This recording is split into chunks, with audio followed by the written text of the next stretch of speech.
Capítulo 6. La insolación. El cachorro Ol salió por la puerta y atravesó el patio con paso recto y perezoso. Se detuvo en la linde del pasto, estiró al monte entrecerrando los ojos, la nariz vibrátil y se sentó tranquilo. Veía la monótona llanura del Chaco, con sus alternativas de campo y monte, monte y campo, sin más color que el crema del pasto y el negro del monte. Este cerraba el horizonte, a 200 metros por 3 lados de la chacra. Hacia el oeste, el campo se ensanchaba y extendía en Abra, pero que la ineludible línea sombría enmarcaba a lo lejos. A esa hora temprana, el confín, ofuscante de luz a mediodía, adquiría reposada nitidez. No había una nube ni un soplo de viento.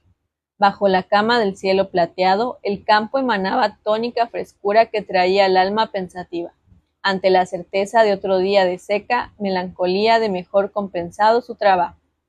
Milk, el padre del cachorro, cruzó a su vez el patio y se sentó al lado de aquel, con perezoso quejido de bienestar. Ambos permanecían inmóviles, pues aún no había moscas. Ol, que miraba hacia rato la vera del monte, observó: la mañana es fresca. Milk siguió la mirada del cachorro y quedó con la vista fija, parpadeando, distraído. Después de un rato dijo: en aquel árbol hay 2 halcones. Volvieron la vista indiferente a un buey que pasaba y continuaron mirando por costumbre las cosas. Entretanto, el oriente comenzaba a empurpurarse en abanico, y el horizonte había perdido ya su matinal precisión. Milk cruzó las patas delanteras y al hacerlo sintió leve dolor. Miró sus dedos sin moverse, decidiéndose por fin a olfatearlos. El día anterior se había sacado un piqué, y en recuerdo de lo que había sufrido lamió extensamente el dedo enfermo. No podía caminar, exclamó, en conclusión. Ol no comprendió a qué se refería. Milk agregó: hay muchos piques. Esta vez el cachorro comprendió y repuso por su cuenta: después de largo rato, hay muchos piques. Uno y otro callaron de nuevo, convencidos. El sol salió y en el primer baño de su luz, las pavas del monte lanzaron al aire puro el tumultuoso trompeteo de su charanga. Los perros, dorados al sol oblicuo, entornaron los ojos, dulcificando su mólice en beato pestañeo. Poco a poco la pareja aumentó con la llegada de los otros compañeros. Dick, el taciturno preferido, Price, cuyo labio superior partido por un cuatí dejaba ver sus dientes, e Isondu, de nombre indígena. Los 5 fox terriers tendidos y beatos de bienestar durmieron. Al cabo de una hora irguieron la cabeza, por el lado opuesto del bizarro rancho de 2 pisos.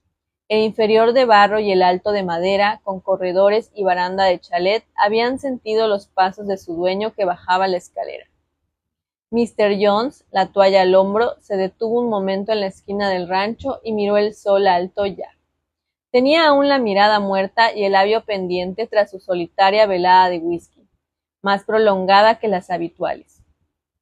Mientras se lavaba, los perros se acercaron y le olfatearon las botas, meneando con pereza el rabo. Como las fieras amaestradas, los perros conocen el menor inicio de borrachera en su amo. Alejáronse con lentitud a echar de nuevo al sol, pero el calor creciente les hizo presto abandonar aquel, por la sombra de los corredores. El día avanzaba igual a los precedentes de todo ese mes, seco, límpido, con 14 horas de sol calcinante que parecía mantener el cielo en fusión, y en que en un instante resquebrajaba la tierra mojada en costas blanquecinas. Mr. Jones fue a la chacra, miró el trabajo del día anterior y retornó al rancho. En toda esa mañana no hizo nada, almorzó y subió a dormir la siesta. Los peones volvieron a las 2 a la carpición, no obstante la hora del fuego, pues los yuyos no dejaban el algodonal. Tras ellos fueron los perros, muy amigos del cultivo desde el invierno pasado, cuando aprendieron a disputar a los halcones los gusanos blancos que levantaba el arado. Cada perro se echó bajo un algodonero, acompañando con su jadeo los golpes sordos de la azada. Entretanto, el calor crecía. En el paisaje silencioso y enceguiciente del sol, el aire vibraba a todos lados, dañando la vista. La tierra removida exhalaba vaho de horno, que los peones soportaban sobre la cabeza, envuelta hasta las orejas en el flotante pañuelo con el mutismo de sus trabajos de chacra. Los perros cambiaban a cada rato de planta, en procura de más fresca sombra. Tendíanse a lo largo, pero la fatiga los obligaba a sentarse sobre las patas traseras para respirar mejor. Reverberaba ahora delante de ellos un pequeño páramo de greda que ni siquiera se había intentado arar. Allí, el cachorro vio de pronto a Mr. Jones sentado sobre un tronco, que lo miraba fijamente. Hall se puso en pie meneando el rabo. Los otros levantáronse también, pero erizados. «Es el patrón», dijo el cachorro, sorprendido de la actitud de aquellos. «No, no es él», replicó Dick. Los 4 perros estaban apiñados gruñendo sordamente, sin apartar los ojos de Mr. Jones, que continuaba inmóvil mirándolos. El cachorro, incrédulo, fue a avanzar, pero Prince le mostró los dientes. «No es él, es la muerte». El cachorro se erizó de miedo y retrocedió al grupo. «¿Es el patrón muerto?», preguntó ansiosamente. Los otros, sin responderle, rompieron a ladrar con furia, siempre en actitud temerosa. Pero Mr. Jones se desvanecía ya en el aire ondulante. Al oír los ladridos, los peones habían levantado la vista sin distinguir nada. Giraron la cabeza para ver si había entrado algún caballo en la chacra y se doblaron de nuevo. Los fox terriers volvieron al paso del rancho. El cachorro, erizado aún, se adelantaba y retrocedía con cortos trotes nerviosos, y supo de la experiencia de sus compañeros que cuando una cosa va a morir, aparece antes. «¿Y cómo saben que ese que vimos no era el patrón vivo?», preguntó. «Porque no era él», le respondieron displicentes. Luego, a la muerte, y con ella el cambio de dueño, las miserias, las patadas, estaba sobre ellos. Pasaron el resto de la tarde al lado de su patrón, sombrios y alerta.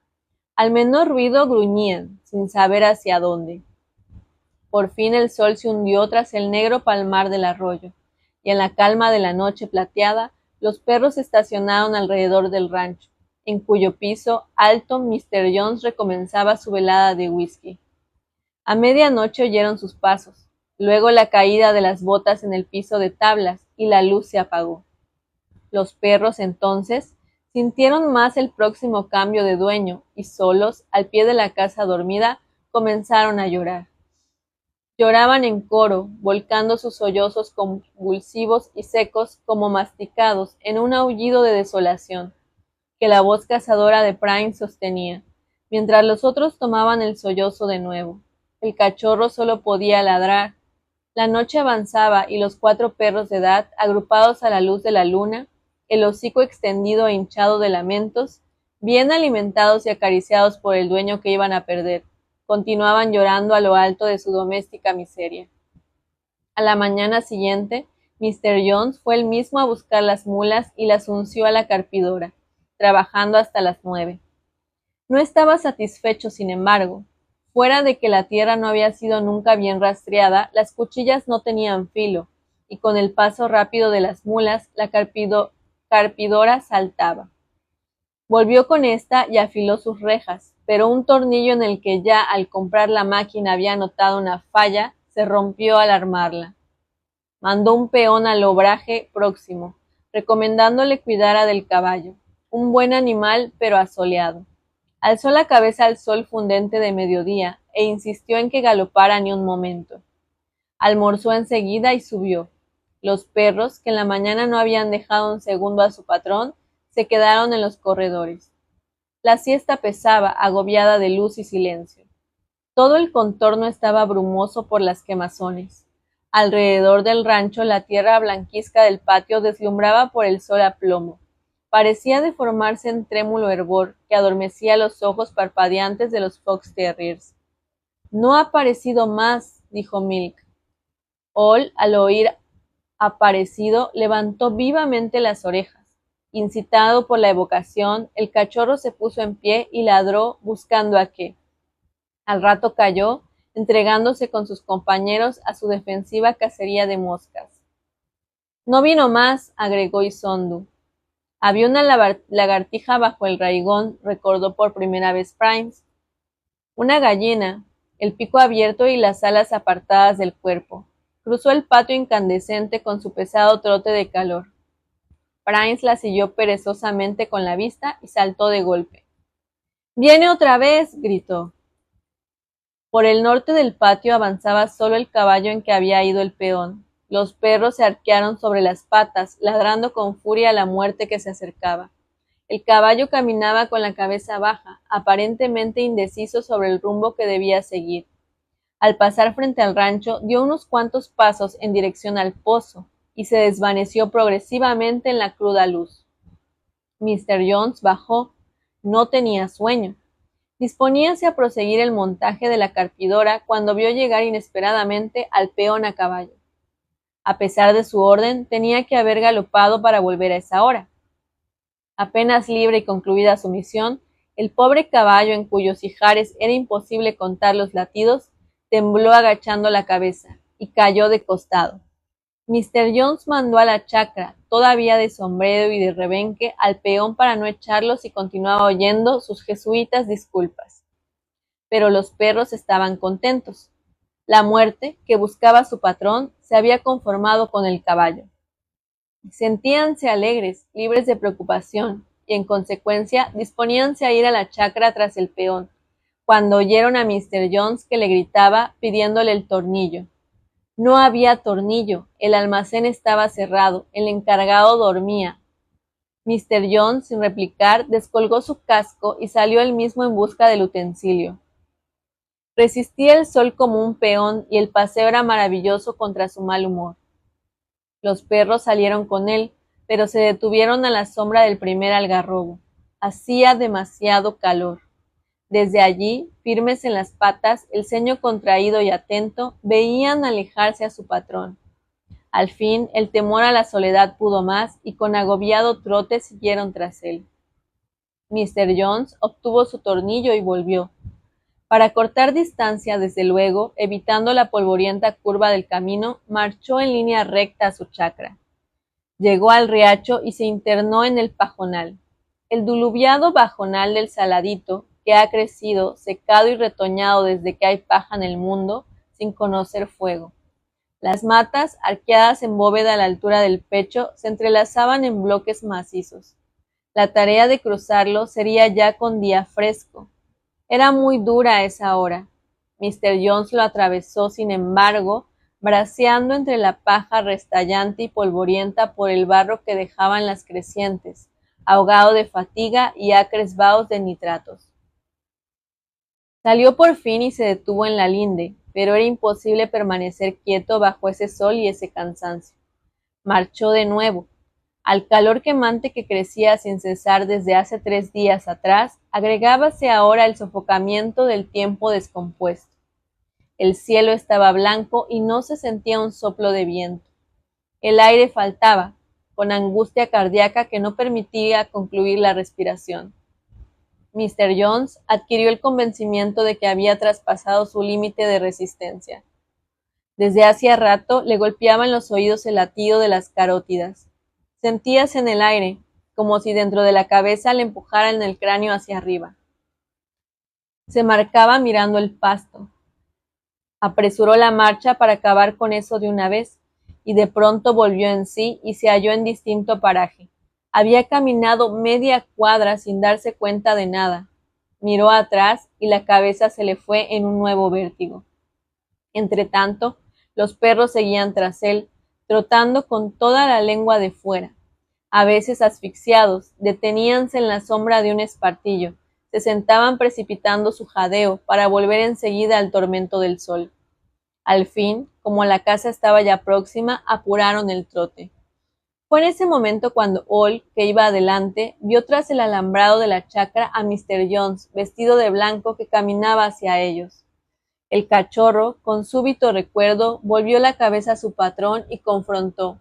¡La muerte, la muerte!, aulló. Los otros lo habían visto también y ladraban erizados. Vieron que Mr. Jones atravesaba el alambrado y por un instante creyeron que se iba a equivocar, pero al llegar a 100 metros se detuvo, miró el grupo con sus ojos celestes y marchó adelante. —¡Que no camine ligero el patrón! —exclamó Primes—. Va a tropezar con él. Aullaron todos.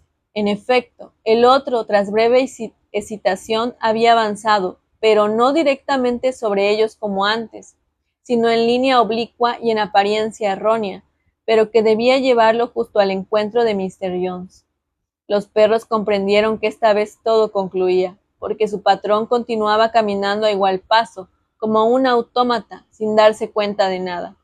El otro llegaba ya. Los perros hundieron el rabo y corrieron de costado aullando. Pasó un segundo y el encuentro se produjo. Mr. Jones se detuvo, giró sobre sí mismo y se desplomó. Los peones que lo vieron caer lo llevaron a prisa al rancho, pero fue inútil toda el agua. Murió sin volver en sí. Mr. Moore, su hermano materno, fue allá desde Buenos Aires. Estuvo 1 hora en la chacra y en 4 días liquidó todo, volviéndose enseguida al sur. Los indios se repartieron los perros, que vivieron en adelante flacos y sarnosos, e iban todas las noches con hambriento sigilo a robar espigas de maíz en las chacras ajenas. Oh.